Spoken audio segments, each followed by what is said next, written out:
तो इसका correct answer कैसे कंक्लूड करेंगे?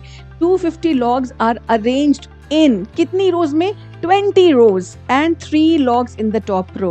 This completes the 5 marker. In terms का कोई इम्पैक्ट नहीं हुआ. कोई इम्पैक्ट क्या मतलब? इनकी वैल्यू 0 थी? वो तो पॉसिबल ही नहीं है. इसका मतलब ये है कि 2 वैल्यूज हमारी नेगेटिव थी, 2 वैल्यूज हमारी पॉजिटिव थी और इन चारों टर्म्स का सम, ये वैल्यू पॉसिबल नहीं है. इसको सिंप्लीफाई करने की भी कोई जरूरत नहीं है. ये वैल्यू क्यों पॉसिबल नहीं है? क्योंकि n has to be a natural number. So n this is not possible. 12 के 2 फैक्टर्स करते हैं, 3 और 4. 3 हमारा यहाँ चला गया, 4 हमारा यहाँ चला गया, तो दोनों से बचा 7 7. सो द करेक्ट रेशियो इज, ये आ गया यहाँ पर 20, ये 1 यहाँ लाए तो p का वैल्यू आ गया 21. ठीक है, ज्यादा डिटेल में ये सॉल्व करने के बहुत ज्यादा मार्क्स नहीं होते. नाउ अब स्टार्ट करते हैं 5 मार्कर्स और case study questions. Case study काफी इंटरेस्टिंग है एंड मैंने पहले भी बताया है, काफी इंटरेस्टिंग का मतलब है बहुत ध्यान से सुनना. ठीक है, 5 मार्कर्स भी, एपी के 5 मार्कर्स में बहुत different type of variety of questions है. तो एक एक क्वेश्चन में थोड़ा सा गिवन पार्ट चेंज हो रहा है, क्या हमें निकालना है वो चेंज हो रहा है. बट दिमाग में एक बात सेट कर लो, एपी का कोई भी क्वेश्चन होगा, हम ए और डी को निकालने की कोशिश करेंगे and we will deal with the problem confidently. Find the sum of integers between 100 and 200 which are, there are 2 parts to the question, जो नंबर्स डिविजिबल हैं और जो डिविजिबल नहीं है. तो बड़ी सीधी सी बात है, इतने सारे नंबर्स हैं, उसमें से एक कैटेगरी होगी जो डिविजिबल है और दूसरी जो डिविजिबल नहीं है. लिस्ट करते हैं नंबर्स को. 101, अब मैंने 101 से शुरू किया है. इसमें सबसे बड़ी गलती जो बच्चे करते हैं, 100 और 200 को भी ले लेते हैं, जबकि ये दोनों नंबर्स आर नॉट इंक्लूडेड. क्यों नहीं है? क्योंकि नंबर्स की बात हो रही है बिटवीन. जब बिटवीन की बात होती है तो दोनों लिमिट्स को हम एक्सक्लूड करके चलते हैं. 100 और 200 नहीं लेना है. तो सीरीज स्टार्ट विद 101, 102 और लास्ट नंबर हो जाएगा 199. पार्ट 1 को देखते हैं. पार्ट 1 में हमें उन नंबर्स की बात करनी है जो डिविजिबल बाय 9 है. तो डिविजिबिलिटी बाय 9 हमने यहां से चेक की, तो पहला नंबर आ गया हमारा 108. तो अगर हम पार्ट 1 की बात करें तो this term becomes my first term, that's A1. ठीक है, और अगर हम आगे जाके लास्ट से चेक करें तो 198 is the second last number which is divisible by 9. तो जब हम फर्स्ट पार्ट की बात कर रहे हैं, ये हो गया हमारा A1, ये हो गया हमारा AN. अब हमें सम निकालना है. कितनी आसान सी चीज है. फर्स्ट टर्म हो गई हमारी 108. ठीक है, और हमें डिविजिबिलिटी बाय 9 चेक करना है. तो यानी कि हर अगला वाला जो नंबर होगा मल्टीपल, उसके बीच में गैप कितना होगा? 9 का गैप होगा. तो कॉमन डिफरेंस हो गया हमारा 9. अब हमारे पास A आ चुका है, D आ चुका है और हमें निकालना है AN. AN हमारे पास है 198. ठीक है, तो अब हमें क्या करना है? इनको सबको ऐड करना है. पर ऐड करने के लिए हमें ये पता होना जरूरी है कि ये कितने नंबर्स हैं जिनको हम ऐड कर रहे हैं, क्योंकि सम का फॉर्मूला चाहे छोटा वाला यूज करो चाहे बड़ा वाला यूज करो, दोनों में n का वैल्यू पता होना जरूरी है. तो उस n को निकालने के लिए हमने यूज किया AN. The last term which is divisible by 9 in this series of numbers is 198. तो 198 को nth टर्म लेते हुए A इज 108, D इज 9. हमने इसको सॉल्व किया तो n की वैल्यू आ गई 11. यानी कि इस पूरी की पूरी सीरीज में 11 नंबर हैं ऐसे जो 9 से डिविजिबल होंगे. बस अब हम इसका सम निकाल लेते हैं. सम की जनरल टर्म अब हम यूज करेंगे वो इजी वाली, फर्स्ट टर्म और लास्ट टर्म वाली, क्योंकि फर्स्ट टर्म है 108 और लास्ट है 198 और नंबर ऑफ टर्म्स इज 11. तो अगर हम इसको सब्स्टिट्यूट करें तो हमारे पास इसका आंसर आ जाता है 11/2 into 108 plus 198 and that's equal to 1683. I hope part 1 easy था, समझ आ गया. अब बात आती है डिविजिबिलिटी में, तो ये एपी बन रहा था. नॉन डिविजिबिलिटी में हम कैसे एपी बनाएंगे, क्योंकि बीच का गैप अलग अलग है ना. यहाँ तो एपी बन ही नहीं रहा, तो अब कौन सा फर्स्ट टर्म होगा, कौन सा कॉमन डिफरेंस होगा, उसका तो सवाल ही पैदा नहीं होता. आई रिपीट बेटा, जो मैंने बोला है नंबर्स डिविजिबल बाय 9, तो उनके बीच का कॉमन डिफरेंस हमारे पास 9 आ गया. Numbers which are not divisible by 9, उनके बीच में कोई एपी फॉर्म ही नहीं हो रहा, तो हम कैसे निकालेंगे? पर हमें सॉल्व तो करना ही है. तो इसका तरीका है फॉर द सेकेंड पार्ट हम क्या करेंगे, पूरा का पूरा सम निकाल लेंगे और उसमें से डिविजिबल बाय 9 माइनस कर देंगे. तो जो बचे इसीलिए मैंने कहा जो बचे इतने सारे नंबर्स में से कुछ नंबर्स डिविजिबल बाय 9 है, उनका सम हम निकाल चुके हैं, तो सबको ऐड करके इसको माइनस कर देते हैं, ठीक है। अब हम एपी बना लेते हैं सारे नंबर्स की। स्टार्टिंग में है 101, एंड में है 199, और यहाँ पे तो हमें n निकालने की भी जरूरत नहीं है क्योंकि n सामने सामने हमें दिख रहा है। नॉट डिविजिबल बाय 9 के लिए हम निकालते हैं S99। अब मुझे ये कैसे पता चला कि N99 है? आई थिंक ये तो बहुत कॉमन सेंस की बात है। 199 पे ये एंड हो रहा है। सो 199 में से 100 नंबर्स को अगर मैं हटा दूं तो 99 नंबर्स हैं ये। ऐसे हमने n को पता लगा लिया। सो 99/2 फर्स्ट टर्म लास्ट टर्म, बड़ा आसान सा फॉर्मूला बन गया है। हमने S99 निकाल लिया। S99 की वैल्यू आते ही अब हमारे पास आ गया 14,850। ये इन सारे नंबर्स का सम है, और सारे नंबर्स में से हमें कौन सा डिलीट करना है? जो नंबर्स हमारे 9 से डिविजिबल थे उसका सम। तो हम ऑल में से अगर इसको माइनस कर दें तो हमारे पास ये आंसर आ जाता है 13167, और डेफिनेटली ये है वो sum of numbers which are not divisible by 9। मुझे पर्सनली ये क्वेश्चन काफी इंटरेस्टिंग लगा था, थोड़ा सा क्रिएटिव है, तो ध्यान से कर लो। ठीक है। क्वेश्चन नंबर 21, ये एक आसान क्वेश्चन है, बहुत बार टेस्ट आ चुका है, बच्चों ने किया भी होगा। Solve the equation -4 + -1 + 2 blah blah blah + x = 437। Solve the equation है। अब ये क्वाड्रेटिक है, लीनियर है, उस टाइप का क्वेश्चन नहीं है, क्लियर केस है ये एपी का। ठीक है। एपी का कैसे? फर्स्ट टर्म हमने ले ली -4, नंबर्स हमारे अब की बार इंक्रीज हो रहे हैं। ये 4 और 1 को देख के कंफ्यूजन हो तो 2 और 5 को देख लेना। 2 और 5 में नंबर्स इंक्रीज हो रहे हैं बाय 3। सो हमारा कॉमन डिफरेंस आ गया 3। x हमारा क्या हो जाएगा इस इक्वेशन में? ये x है, एक लीनियर टर्म है, लेकिन एपी के हिसाब से this is the last term, and last term मतलब the nth term. So nth term हमने ले लिया x। ठीक है। nth टर्म हमने x ले लिया, तो फिर 437 क्या हो गया?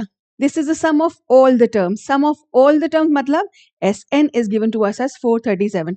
कितना अच्छा लग रहा है।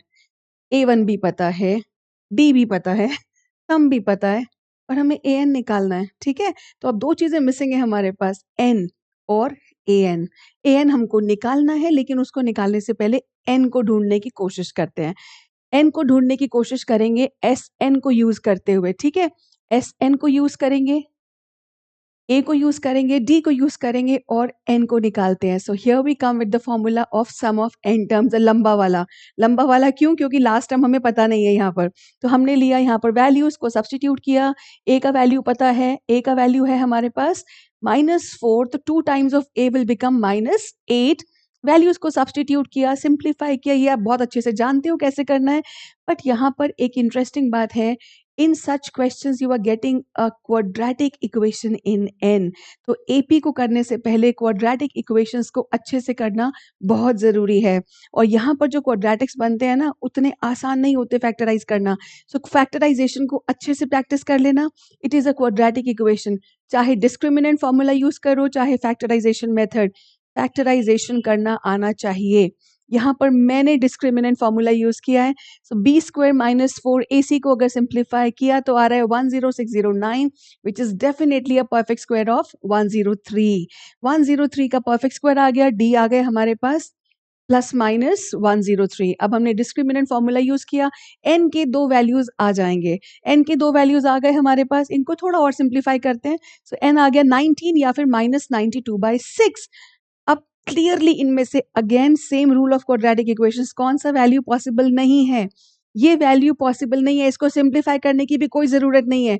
ये वैल्यू क्यों पॉसिबल नहीं है? क्योंकि n has to be a natural number, so n this is not possible. तो n की करेक्ट वैल्यू क्या हो जाएगी? 19। बस अब हमें x का प्लेसमेंट पता चल गया है।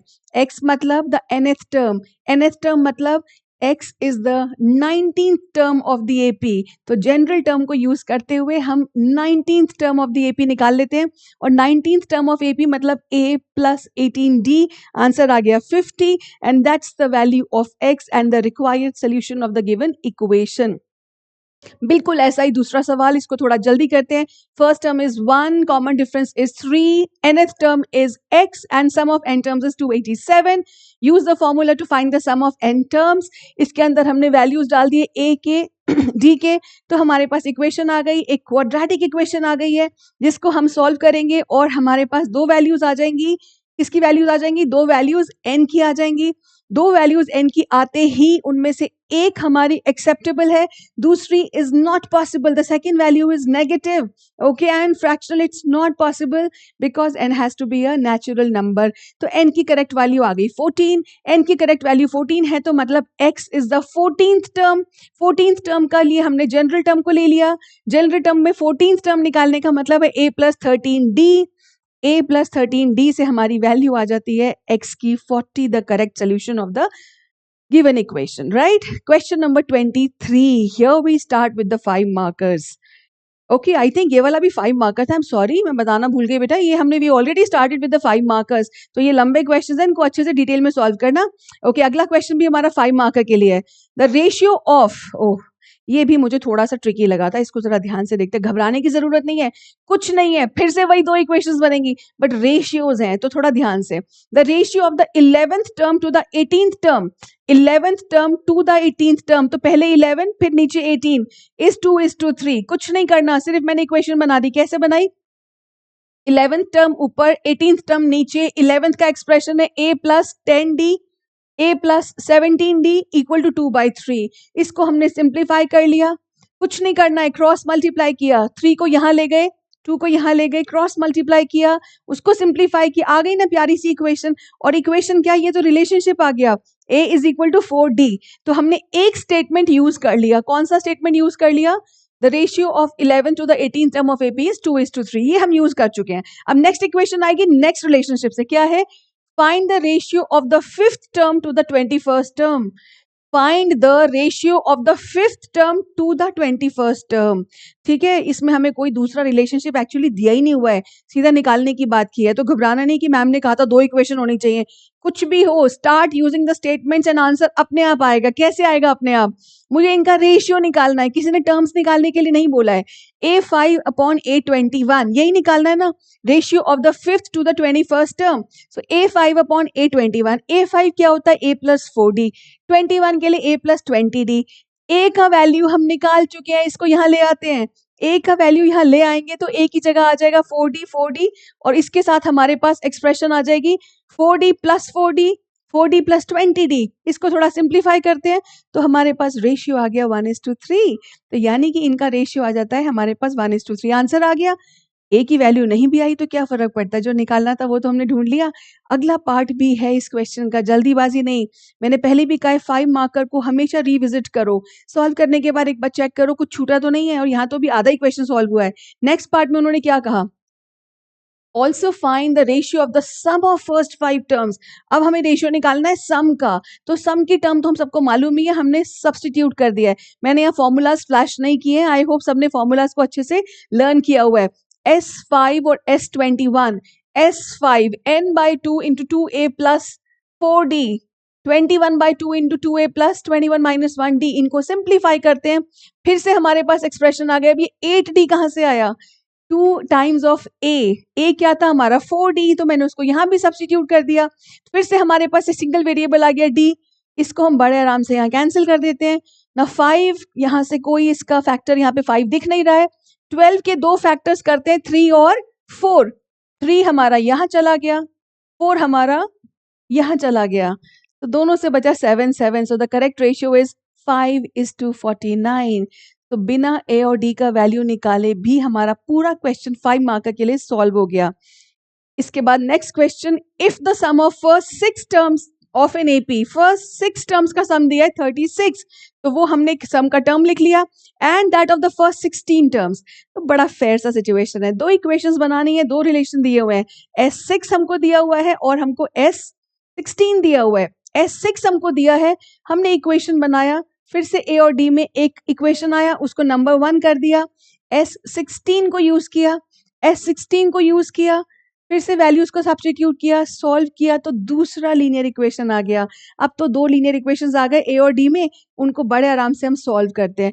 और याद रखनी है ये बात, हमेशा जब हम सॉल्व करेंगे हम किसको पहले एलिमिनेट कर रहे हैं? ए को एलिमिनेट कर रहे हैं. अगर मैं इनको सब्ट्रैक्ट कर दूं, अगर हम इन दोनों इक्वेशंस को सब्ट्रैक्ट करेंगे तो 2a सब्ट्रैक्ट होके खत्म हो जाएगा. ठीक है, और 15d minus 5d would give me 10 and 32 minus 12 would give me 20। ठीक है, ये आंसर आ गया। अब डी आ गया हमारा 2। अब इस डी को आप कहीं भी ले जाओ, D is 2 so this makes it 10, तो ए का वैल्यू आ गया 1। अब ए आ गया, डी आ गया, अब जो मर्जी करो, हमें निकालना क्या है, find the sum of first 10 terms. 10 terms निकालना है, सम का तो हम सब्स्टिट्यूट कर देते हैं उसी फॉर्मूला में, और हमारा 10 टर्म्स का सम आ जाता है 5 into 2 plus 18, that gives me 100। आसान क्वेश्चन था। Sum of first 7 terms of an AP is 182, यानी S7 if its fourth term and the 17th term are in the ratio। Now एक रिलेशन दिया है सम का, दूसरा दिया है रेशियो के फॉर्मेट में। कोई टेंशन की बात नहीं है, दोनों से हमें दो लीनियर इक्वेशंस बनानी है, और यहाँ तो बनानी ही है क्योंकि क्वेश्चन ने कहा है find the AP. Find the AP के लिए हमें एपी बनानी है। एपी बनाने के लिए फर्स्ट टर्म कॉमन डिफरेंस सब होना चाहिए, और एपी बनाने के लिए फर्स्ट 2-3 टर्म्स लिखकर हम छोड़ सकते हैं। ठीक है, तो इसको देखते हैं। First term, sum of first 7 terms of an AP is 182। 7 terms मतलब S7। अब मैंने फॉर्मूलाज नहीं लिख रही हूँ ताकि थोड़ा टाइम भी बचेगा। S7 will be 7/2 into 2a plus 6d। हमारे पास वैल्यूज हैं नहीं है, अभी कुछ नहीं है, तो इसको हम सिंप्लीफाई करके बस रख लेते हैं। ठीक है, अब यहाँ पर मैंने ये सिंप्लीफाई किया। Again that same rule, calculations को छोटा करने की कोशिश करो, हमेशा हमेशा वैल्यूज को छोटा करने की कोशिश करो by taking the common factors and cancelling on both the sides. This 2 is in the denominator and I can see कि इन दोनों में से एक 2 कॉमन निकाला जा सकता है। अगर हम 2 कॉमन निकालें तो यहाँ पे बच जाएगा 3 और ये 2 कैंसिल हो जाएगा। लेफ्ट और राइट साइड पे देखते हैं, यहाँ पर है मेरे पास 7, यहाँ पर है 182। 7 times 2 is 14 and 7 times 6 is 42। तो ये इक्वेशन बड़े प्यार से बन गई, a plus 3d is 26, and इसको रख देते हैं नंबर 1 बना के। नेक्स्ट एक्सप्रेशन हमें दिया है फोर्थ टर्म और 17th टर्म का रेशियो, यानी कि a plus 3d and a plus 16d is given to us as 1/5।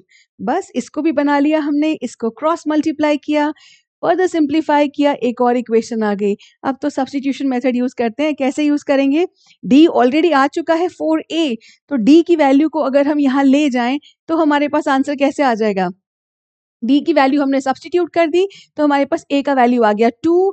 a अगर 2 है तो d उसका 4 टाइम्स है, यानी कि d आ गया 8। अब a आ गया, d आ गया, तो बस फर्स्ट टर्म हो गई 2, second term 10, 18 and so on. बस 3 टर्म्स लिखो, comma dot dot dot, that's the AP. पूरी एपी बनाने की जरूरत नहीं है, पूरी आप बना भी नहीं सकते, कहाँ तक लिखोगे, तो नेवर एंडिंग है।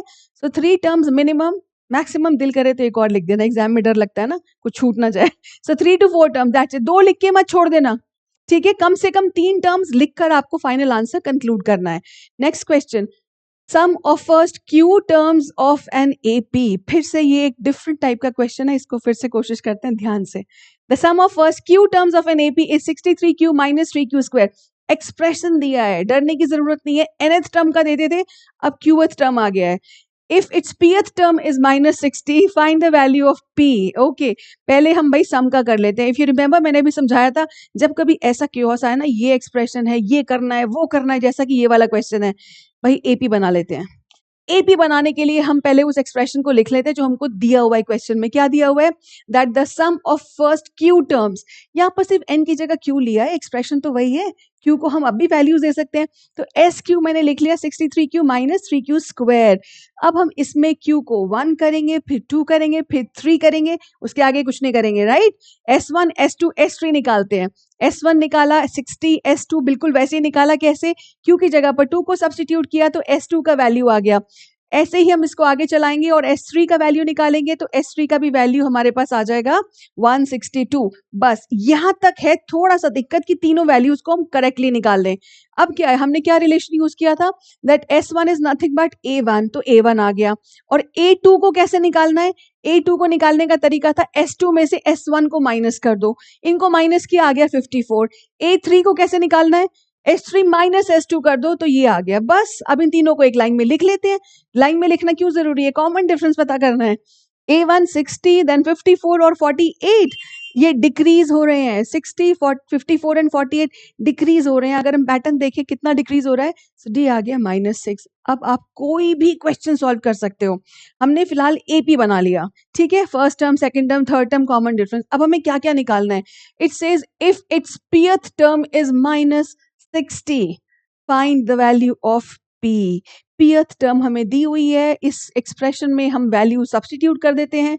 A हमारा आ चुका है 60, D आ चुका है -6 और pth टर्म हमें ऑलरेडी दिया हुआ है -60, तो वो हमने यहाँ पे सब्स्टिट्यूट कर दिया। अब इसको सॉल्व कर लेते हैं, 60 को इधर लेकर आ गए तो बन जाएगा -120। -120 यहाँ से मैंने माइनस साइन कैंसिल किया, ये आ गया यहाँ पर 20, ये 1 यहाँ लाए तो P का वैल्यू आ गया 21।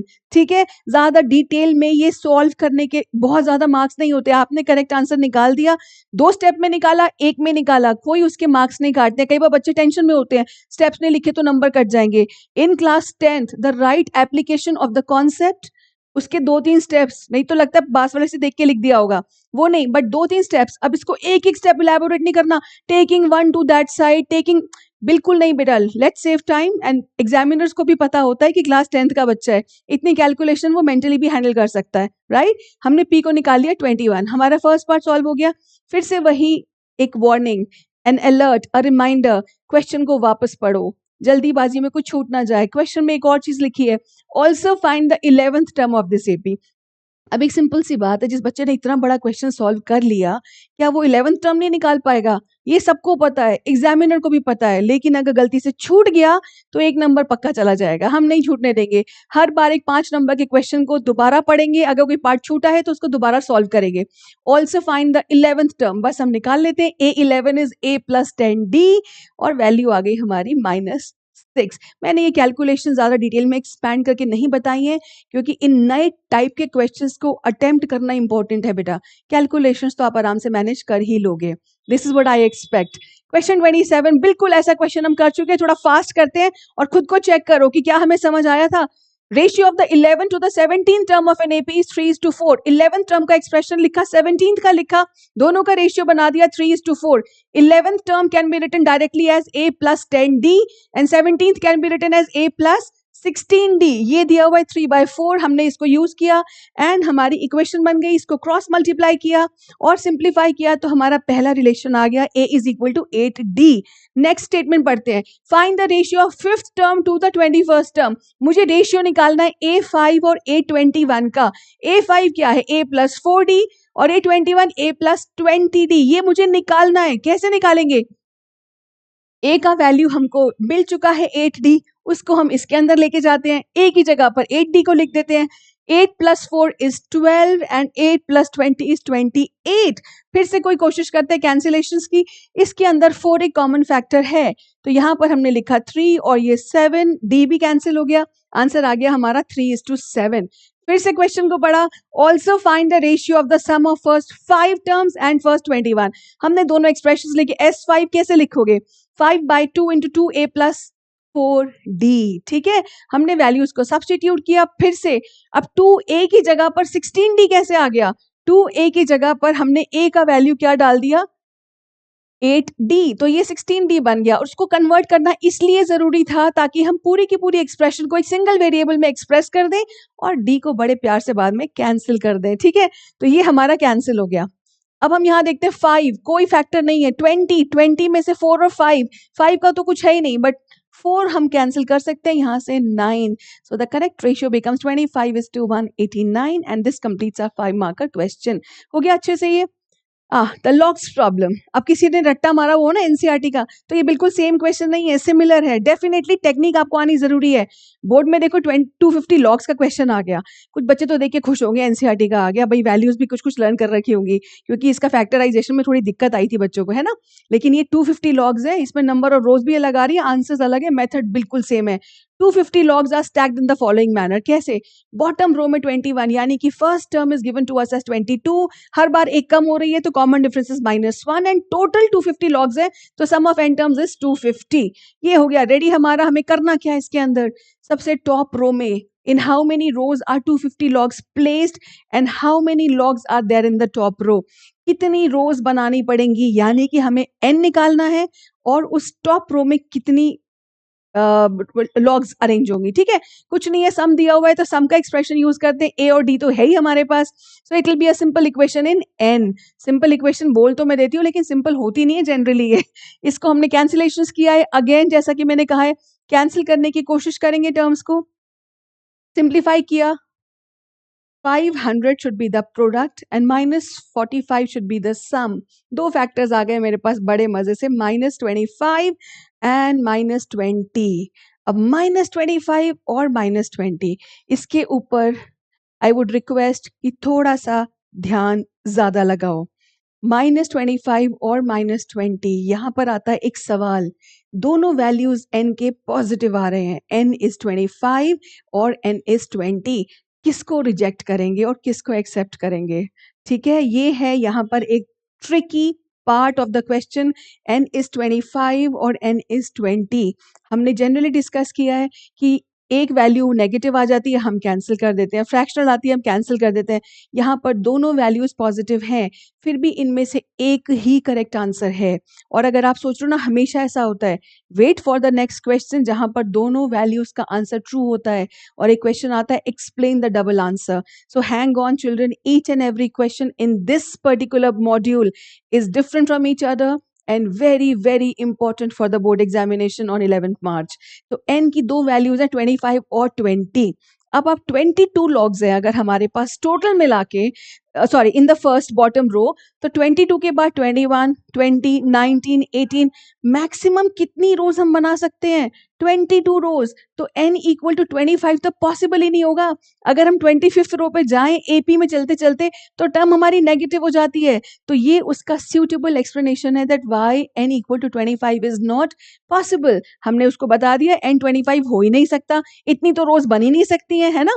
तो correct answer would be n is 20. यानी कि there are 20 rows in which the 250 logs have been arranged. ठीक है, तो यानी कि टॉप रो हमारी 20th रो होगी. अब उन्होंने पूछा how many logs are in the 20th row. Let's find the 20th term, जिसको सब्स्टिट्यूट करके हमने आराम से वैल्यू निकाल लिया 3. तो इसका करेक्ट आंसर कैसे कंक्लूड करेंगे?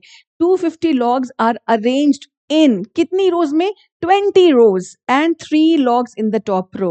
This completes the 5 marker. Now here, इसी की मैं बात कर रही थी कि डबल आंसर. पिछले केस में भी फॉर्चुनेटली हमने एक आंसर को रिजेक्ट कर ही दिया कि 25 हो ही नहीं सकता. इस केस में दोनों वैल्यूज एक्सेप्टेबल हैं और ये आपको एक्सप्लेन भी करना है कि ये दो आंसर्स कैसे और क्यों आ रहे हैं. बहुत आसान क्वेश्चन है, लेकिन अगर आता है तो ठीक है, नहीं आता तो ये समझ नहीं आता मैं इसे लिखना कैसे है.